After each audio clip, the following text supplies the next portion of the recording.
Hi! ఇదేదే నా evening routine. ఇంకా పొద్దున్నే బట్టలన్నీ కూడా వాష్ చేసేస్తాను కదా! ఇంకా అవన్నీ ఇప్పుడైతే తీసుకొచ్చి మడతేసేసాను. ఇంకా అవన్నీ ఎక్కడివక్కడ సర్దిపెట్టేసి ఇంకా కిచెన్ వైపు ఒక లుక్కేసేసాము. ఈలోగా బావొచ్చేసారు. ఇంకా తనైతే వస్తూనే చాట్ తీసుకొచ్చారు. ఇంకా తినేసి కింద స్టోర్‌కైతే కొన్ని సరుకుల కోసం అని చెప్పి స్టోర్‌కైతే వచ్చాము. ఇంకా నా పనిలో నేనుంటే మా పాప పనిలో మా పాప ఉంది. ఇంకా వాళ్ళ ఫ్రెండ్స్ కూడా కనిపించారు కింద. వాళ్ళతో కాసేపు ముచ్చట్లేసింది. ఇంకా టమాటాలు చిన్నవైపోయాయి అని చెప్పి పడేసి ఇంకా పెద్దవి వీటి కోసం వెతుకుతుంది ఇక్కడ. ఇంకా పెద్దవి ఏవైనా కనిపించాయంటే ఇంకా అవి వదిలేసి ఇంకా వాటిని వేరే వాటిని పట్టుకుంటది. అలాగుంటుంది మా పాపతో. ఇంకా అక్కడ ఉన్నవన్నీ కూడా కింద చిమ్మేసి సక్సెస్‌ఫుల్‌గా ఇంటికైతే చెక్కేసాము. ఇంటికొచ్చిన తర్వాత నేనైతే ఇంకా వంట స్టార్ట్ చేస్తున్నాను ఇక్కడైతే.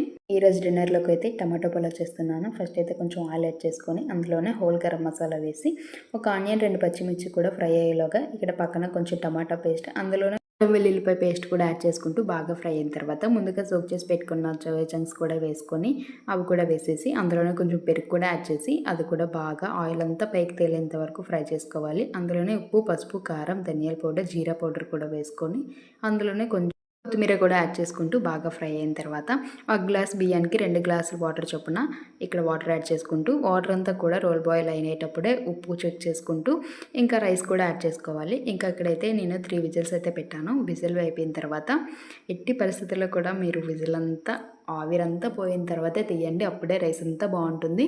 ఇక్కడ చూసారా రైస్ ఎంత చక్కగా ఉందో. ఇంకా రైతా కూడా పక్కన యాడ్ చేశాను. ఈరోజు డిన్నర్లోకి అయితే మేము ఇలా కంప్లీట్ చేసాము. Bye bye.